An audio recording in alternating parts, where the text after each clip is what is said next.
va parler un petit peu de ce qui se passe ailleurs. On va aborder un conflit aujourd'hui et surtout un peuple qui est en souffrance. On voit ça dans Cosmo Réunionnais.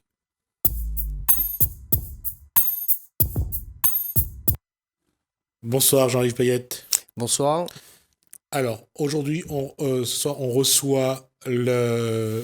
Le militant, le porte-parole de lutte ouvrière. Voilà, c'est ce que je voulais être sûr. Ouais. Et quand on regarde ce qui se passe dans le monde, et en Afghanistan particulièrement, quel regard on a quand on dit qu'on est de la lutte ouvrière?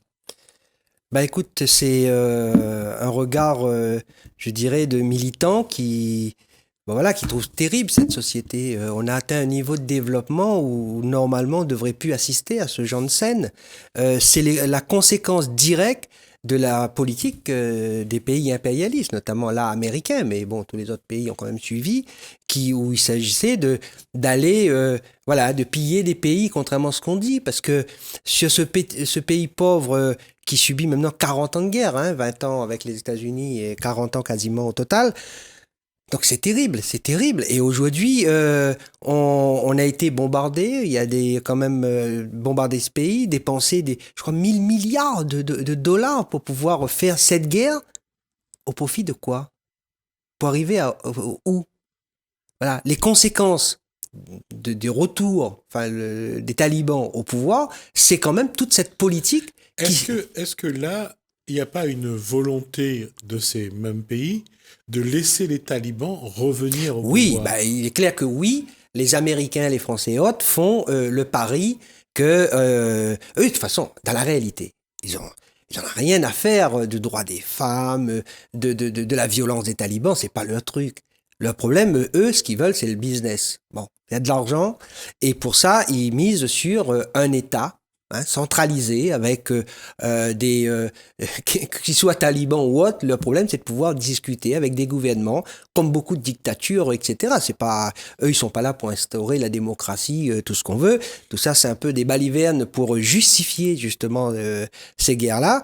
Mais là, le but pour eux, c'est ils font le pari. Ils disent, écoutez, on va laisser les talibans au pouvoir, et puis ils vont gérer ça de manière centralisée, que les droits des femmes n'existent plus, que les gens soient opprimés, etc. C'est pas leur souci. Leur souci, c'est de pouvoir discuter avec un gouvernement centralisé qui leur permet de continuer leur business. C'est ça le fond du problème. Alors que quand on voit les 1000 milliards d'euros qui ont été dépensés dans cette guerre, qui a profité essentiellement à l'industrie d'armement américain et autres. Ces 1000 milliards d'euros auraient pu... on aurait pu mettre des écoles, des hôpitaux, aussi bien en Afghanistan, mais même dans d'autres pays, etc. Et ça aurait été beaucoup plus bénéfique pour la vie des gens, Et sauf que on a maintenu ce pays dans la misère, et même une grosse partie de la population, il faut être honnête, voulait que les Américains s'en aillent, voulait que les pays qui étaient considérés comme des envahisseurs s'en aille. Et ça, c'est la conséquence de toute cette politique impérialiste. Sauf qu'aujourd'hui, il y a un autre souci quand même, qui est quand même dramatique, c'est qu'on a utilisé une partie de la population ou même une partie de la population qui a réellement peur des talibans, et là on dit fermeture des frontières. Attends, c'est criminel. Aujourd'hui, il faudrait ouvrir les frontières et permettre justement à tous ceux qui ont peur, légitimement en plus, parce que c'est quand même en face, c'est les talibans, c'est voilà. Vladimir Poutine, le président de la Russie, a eu une phrase assez particulière quand il a dit il faut laisser partir les assassins. Écoutez, Poutine, il assume ses phrases et c'est pas un représentant particulier des travailleurs ou même... De la démocratie. Démocratie ou même tout court de l'intérêt des peuples en général. Je pense que l'intérêt des travailleurs, l'intérêt des peuples, c'est justement se débarrasser de cette société capitaliste où on gère, que ce soit en Russie avec Poutine ou en Chine ou en Amérique, je dirais toute la société est gérée par rapport aux besoins de profit.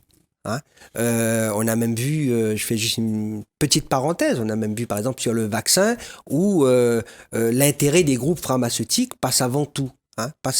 Il faut faire de l'argent. Hein. Ces capitalistes-là, ils ont rien inventé, ils ont été subventionnés avec l'argent public, ils ont voilà, et eux ils décident de dire ben maintenant on vous dit, maintenant on ne vous dit pas ce qu'il y a dans le vaccin réellement, ce qui entraîne tous les fantasmes nécessaires.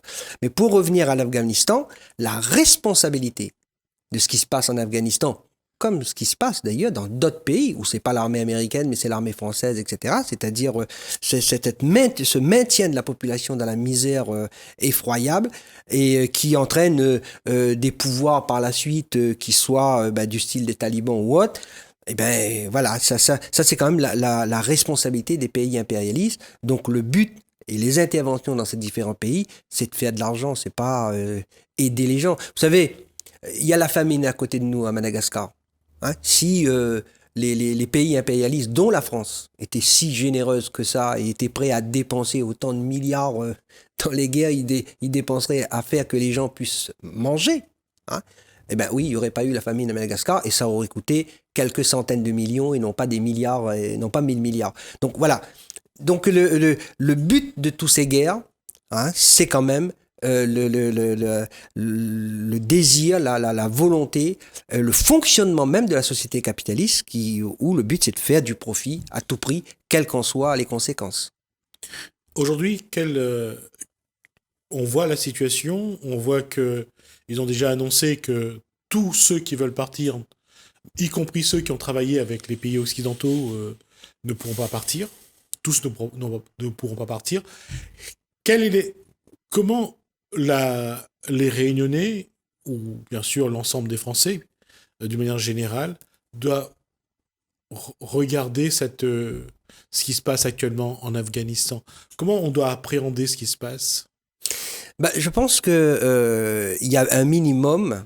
Déjà, il faut comprendre que le fonctionnement de la société capitaliste, elle induit tout ça. Hein, c'est pas, ça n'arrive pas comme ça. Les gens, naturellement, ils sont comme vous et moi, qu'ils soient en Afghanistan, en Chine ou ailleurs, ce qu'ils veulent, c'est de vivre correctement, en paix, etc. Sauf que dans le fonctionnement du système capitaliste, le but, c'est de faire de l'argent, de faire, voilà, si pour gagner de l'argent, il faut faire des guerres, on fait des guerres, etc. À La Réunion, je pense qu'on a tout intérêt d'être solidaire avec le peuple afghan, comme tout peuple qui souffre hein, à travers l'humanité, parce que ça peut être notre demain. Hein? Personne peut dire si dans 50 ans ou 100 ans ce que sera le monde, hein, ce que sera, que vont faire les capitalistes de tout ça. C'est pour ça que nous, on milite à Lutte ouvrière pour faire que la société change, pour que justement ces grands groupes hein, de producteurs d'armes, d'industriels de l'armement, des produits pharmaceutiques, etc., qui dirigent l'humanité, eh ben oui, il est urgent de les enlever le pouvoir dans les mains et de faire que cette société soit gérée autrement. Le problème, c'est que ce sont ceux qui ont les moyens financiers, qui plus est, qui aujourd'hui mènent le monde. La société capitaliste, elle est dirigée par les capitalistes, même si certains n'aiment pas ce mot. On a appris justement aux dominés de ne pas... Quand on regarde ce qui se passe en Afghanistan depuis 1990, un coup c'était la Russie, un coup c'était les Américains. J'allais dire, le monde le plus fort, le plus puissant, ça reste le monde de l'argent. Ça reste le monde de l'argent. D'ailleurs, les talibans eux-mêmes ont été fabriqués par les Américains, armés par les Américains, etc. Mais oui, la société capitaliste, elle est dirigée... Dans toute société capitaliste qui se respecte, ce sont les capitalistes qui dirigent. Hein, on est dans une société de classe où les capitalistes décident. Voilà. Et puis, nous, on vote pour les gouvernements, les présidents, etc., qui, d'ailleurs, sont... élection finie aux ordres d'eux. Hein, c'est pour ça que les promesses des candidats n'engagent que ceux qui y croient, comme dirait Mitterrand. Et parce que tout simplement, c'est arrivé au pouvoir, il y a ce mur de l'argent qui dirige l'ensemble de la société. Et il est urgent de les exproprier. Hein, Juste un mot sur Mitterrand. Il a cru vraiment que ses promesses, il allait les tenir quand même. Ça m'étonnerait beaucoup, vu son parcours politique historique, Mitterrand était quand même un gars qui venait de l'extrême droite, hein, qui a fait pendre des militants pendant la guerre d'Algérie, de la CGT ou autre. Non, je pense qu'il a bluffé tout le monde et il a réussi son coup. Ceci dit, c'est comme tout dirigeant de cette société capitaliste, même s'il avait cru, je pense que très vite, il a exécuté les ordres voilà, de ceux qui sont réellement au pouvoir, c'est-à-dire ces grandes familles françaises, ces milliardaires, etc., qui décident en fait de la ligne politique qui doit être menée réellement. Quelle doit être la posture du peuple français de manière générale et du peuple réunionnais en particulier par rapport à ce qu'on voit actuellement à la télé et actuellement sur les chaînes d'infos, ça fait les gros titres. Quand on voit cette mère ou ce père afghan donner son nouveau-né aux soldats américains, c'est des images assez... C'est dur, c'est évident que c'est intolérable. Je voulais, il n'y a pas de mots. C'est insupportable, c'est intolérable. Humainement, on doit se sentir solidaire de cet enfant, de ce père qui donne son enfant, et des milliers, des centaines de milliers, voire des millions d'Afghans qui aujourd'hui vivent la peur au ventre. Hein, parce que c'est vrai que quand vous appliquez une politique de la charia où les femmes pour le moins de raisons sont battues, sont lapidées, bon voilà, si on est soupçonné de quelque chose, on peut avoir la tête coupée ou la main coupée, bien sûr ils enveloppent ça dans le truc de la religion et tout, mais c'est avant tout une manière de terroriser la population, de mettre aux ordres de ces chefs de guerre-là.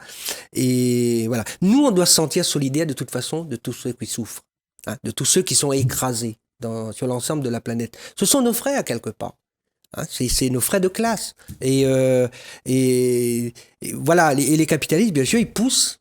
Ils nous poussent à penser que le fait que nous, on a des intérêts particuliers, ce ne sont pas nos affaires, on ne s'occupe pas de ce qui se passe à Madagascar, ou à part que le fait de donner quelques euros comme ça pour... non, je pense que si on veut vraiment changer les choses, si on veut vraiment abolir la famine, si on veut abolir toute cette souffrance, donner à tous la possibilité de vivre avec les moyens qu'offre la société aujourd'hui, il faut abolir ce système capitaliste où c'est les dirigeants qui sont... voilà, c'est quelques milliardaires qui se permettent, même pendant la crise, d'augmenter leur richesse de plus de 60%. Je veux dire, c'est criminel. Voilà. Mais à ces gens-là, on ne peut rien demander. Ils ne peuvent pas être raisonnables. Le système ne fonctionne que si les riches s'enrichissent davantage. Et comme il n'y a plus de perspective, je dirais, d'augmentation, de création de richesse, etc. Donc, le seul moyen pour les plus riches, c'est d'appauvrir le reste de l'humanité, quitte à provoquer ce genre de catastrophe. En tout cas, cette posture-là, on le voit, que ce soit en Afghanistan ou sur le territoire français, on voit l'appauvrissement. Bien sûr. Là, actuellement, quelque chose de très économique et très simple, en fait, c'est l'augmentation des prix. Les prix sont en train de flamber à La Réunion. Et je ne fais pas de comparaison avec l'Afghanistan, mais pareil, on voit les gens ne mangent pas. Il y a des gens qui n'ont plus les moyens de vivre, tout simplement. Pendant la campagne électorale, on a dit on va directement vers un gouffre, vers le précipice, qu'il faut réagir urgemment pour pouvoir justement créer ce parti qui serait nécessaire à l'humanité pour pouvoir changer les choses. Et à La Réunion, bien sûr, il y a ce contexte où, en fait, on cherche à faire payer les plus pauvres de cette crise. On cherche à les faire payer, on cherche à continuer. Parce que vous savez, les augmentations de prix, il y a quand même qui bénéficie de l'augmentation qui a été appliquée. Voilà, c'était pas comme c'est pas les petits paysans de Madagascar ou d'Asie ou autre, ce sont bien certaines personnes qui vont profiter de cette flambée des prix. Et ces personnes-là, je suis désolé, on voit qu'ils ont l'oreille de la région, de l'État, etc., et qui dit ok, pas de souci, on vous donne des aides supplémentaires pour pouvoir continuer à importer, etc. Tout ça, c'est vraiment une politique aux ordres de ceux qui dirigent l'économie. Et l'économie, elle n'est pas dirigée vers les besoins de la population, mais uniquement vers les besoins de profit. Et en plus, ces capitalistes-là n'hésitent pas à faire du chantage en disant, voilà, si vous ne donnez pas de subvention, on augmente les prix, si possible, on affame la population, etc. Mais je pense que les intérêts des travailleurs et de la population, c'est de réagir. C'est de mener des luttes, ne pas accepter ça. Et moi, j'ai confiance, je pense que dans l'histoire, il y a des moments où le moral, il n'est pas là, les gens, ils regardent un peu ailleurs, et puis, à un moment donné, voilà, personne n'avait prévu, eh bien les gens se réveillent, se mettent à réfléchir et disent maintenant on change et ça suffit. Et c'est là-dessus, mais il faudrait que ce soit justement avec une politique que, comme nous on le propose, qui soit dans l'intérêt de l'humanité, qui soit dans l'intérêt général et pas des intérêts particuliers de tel ou tel petit groupe. Et comment aujourd'hui, comment manifester? On a parlé, là, vous avez parlé de Madagascar, de la famine pour cette partie du sud de Madagascar. Comment déjà la Réunion peut manifester parce que ce sont nos frères aussi, parce que nous sommes aussi malgaches. Comment faire en sorte que le peuple réunionnais se sent mieux concerné et s'implique un peu plus dans son environnement indo-océanique, justement? Bah écoute, oui, je pense que le Réunionnais en lui-même, il se sent... d'ailleurs, on parle des Mauriciens comme nos cousins, bon, voilà, les Malgaches comme nos ancêtres, bon, on a intérêt d'être solidaire avec tous les autres peuples de l'océan Indien, du monde d'ailleurs. Bon. Mais ce qui se passe à Madagascar, moi je suis désolé, là aussi, les intérêts de l'impérialisme français fait qu'on laisse ce peuple mourir. D'accord, la responsabilité du gouvernement malgache, il est premier, parce que je suis désolé, Madagascar peut produire suffisamment pour nourrir cette partie de la population et autres. On va juste rappeler que ce contexte de manque de nourriture vient, selon les informations qu'on a eues, vient de la sécheresse. Vient de la sécheresse, oui, en grande partie, mais la responsabilité quand même première, c'est le fonctionnement de cette société qui est basée sur l'argent. Parce qu'à Madagascar, la grande majorité de la population vivent dans la pauvreté, mais il y a quand même certains qui se sucrent. Et d'ailleurs, je fais remarquer une chose. Quand il y a eu une grève au mois d'octobre, l'année dernière, aux alentours du mois d'octobre ou après, je ne sais plus exactement la date, je m'excuse, des ouvriers agricoles qui travaillaient pour une entreprise française. Et donc, le salaire journalier était inférieur à 1 kilo de riz. Eh bien, vous savez, moi, dans ce cas-là, est-ce qu'il faut être fier d'être français ? Moi, j'étais solidaire de ces ouvriers-là qui se battaient. Et face à ces ouvriers-là, il y avait même le gouvernement malgache qui envoyait les gendarmes avec les mitraillettes pour les surveiller, pour les empêcher justement d'aller demander leur dû. Voilà, c'est cette société-là qu'il faut changer. Aujourd'hui, il faut que tout soit organisé pour les besoins de la population. Et pour être solidaire avec ces peuples-là, je pense que oui, il y a le côté, oui, là, il y a des gens qui meurent de faim. Sans doute, il faudrait que le maximum soit fait. D'ailleurs, individuel, mais même au niveau de la région, le département, l'État, etc., qui fassent le nécessaire. L'État français sait bien envoyer des soldats au Mali pour défendre les intérêts privés des capitalistes français, parce qu'il y a l'uranium, etc. Là, on pourrait justement permettre à ce peuple qui meurt de faim dans le sud de Madagascar de survivre. Bon. Et ensuite, il y a le long terme. Et le long terme, c'est vrai que si on reste dans le cadre de cette société capitaliste, il y aura des Réunionnais qui vont trouver malin et être très contents quand ils vont acheter le kilo de pois au Malgache à quelques centimes d'euros et nous revendre ici à 1 euro et nous demander ensuite d'être solidaires pour envoyer les boîtes de conserve à Madagascar. Je veux dire, voilà. Ça se fait déjà. Je veux dire ça se fait en ce moment. Quelques Réunionnais depuis quelques décennies qui profitent de Madagascar. Bien sûr.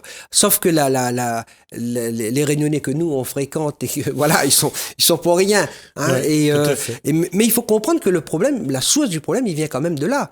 Parce qu'il est quand même pas normal qu'un pays immense comme Madagascar, où il y a de l'eau, d'accord, il y a une partie de Madagascar, etc., mais il y a de l'eau à Madagascar. On ne peut pas me faire croire qu'il faut envoyer des bouteilles d'eau. Là, j'ai vu que le gouvernement projette de faire 2 pipelines. Oui, oui, mais le problème, c'est que ceux qui croient encore aux promesses des gouvernements à Madagascar, ils doivent être trop nombreux. Mais bien sûr, on a les moyens technologiques, ça ne coûterait pas très cher de ramener l'eau là-bas, sauf pourquoi on ne le fait pas. C'est ça le problème, c'est pourquoi on ne le fait pas. Parce que là, ben, c'est des gens qui sont très pauvres, hein, et qui ne sont pas capables de payer, et il n'y a pas un grand intérêt financier à les aider. Alors que oui, un truc, je veux dire, d'une telle situation nécessiterait une mobilisation rapide dès le début de la sécheresse d'ailleurs, pour permettre à ce que cette population ait l'eau, l'électricité, les écoles, les hôpitaux, etc. Quelle doit être la posture du Réunionnais aujourd'hui? Qu'est-ce qu'on peut Solidaire avec ses frères malgaches qui souffrent aujourd'hui. Parce que il faut pas oublier une chose, que dans les années 50, on était aussi dans cette situation-là, cette misère extrême. Les Réunionnais qui sont un peu plus âgés que moi l'ont connue. Hein. Donc, faut pas oublier et on peut avoir ce retour-là. Dans la société capitaliste, rien n'est garanti. Et c'est pour ça que moi, je pense qu'il faut militer pour changer de société et de faire qu'on soit dans une société plus fraternelle, plus humaine, mais qui ne peut pas, pour arriver à là, être dirigé par les capitalistes, qui ne peut pas avoir des intérêts de profit avant les besoins de la population. Dernière question, M. Jean-Yves Payette, c'est comment nous, à notre place, à notre endroit, qu'est-ce qu'on peut faire pour apporter notre soutien à nos sœurs, à nos frères malgaches, et comment faire en sorte de peser justement dans l'évolution des choses? Je pense qu'il faudrait politiquement que ce soit défendre les intérêts des pauvres ici, hein, des intérêts, défendre les travailleurs, lutter contre ce système capitaliste et exiger, hein, que ce soit à Madagascar ou à La Réunion ou ailleurs, qu'il n'y ait pas une seule personne qui reste sans nourriture. Ça, c'est intolérable. Et cette lutte-là, oui, c'est les travailleurs, c'est les plus pauvres, c'est les chômeurs, les retraités de La Réunion qui peuvent aussi, hein, le mener dans l'intérêt des Réunionnais, mais dans l'intérêt là immédiatement du peuple malgache. Parce que oui, là il faut permettre à ce qu'on n'envoie pas l'armée à Madagascar, mais qu'on envoie la technologie nécessaire, la nourriture nécessaire pour permettre à ce peuple de survivre là en ce moment. Et je pense que ça vous savez, face à ça, hein, s'il y avait 10 ou 20 000 personnes dans la rue pour exiger que ces millions de personnes qui crèvent de faim meurent, ça peserait beaucoup plus que le fait je trouve courageux pour ceux qui essayent de récolter quelques sous, mais ça serait beaucoup plus important que d'exiger du gouvernement là où il y a quand même les moyens pour qu'on puisse mobiliser les millions nécessaires pour pouvoir nourrir le peuple malgache qui crève de faim dans le sud notamment. Merci Jean-Yves Payette. Nous ne pourrons pas, nous, intervenir sur ce qui se passe en Afghanistan, mais nous pouvons voir comment nous pouvons apporter notre contribution à alléger un petit peu, à aider nos sœurs et nos frères malgaches. Donc, à vous de vous tourner vers les associations, vers les structures qui actuellement tentent d'apporter une aide, un soutien à Madagascar et surtout aux Malgaches qui actuellement souffrent de la faim. Merci encore Jean-Yves Payette. Merci à vous de nous avoir suivis. Merci Hélène, merci François. Je vous dis à bientôt.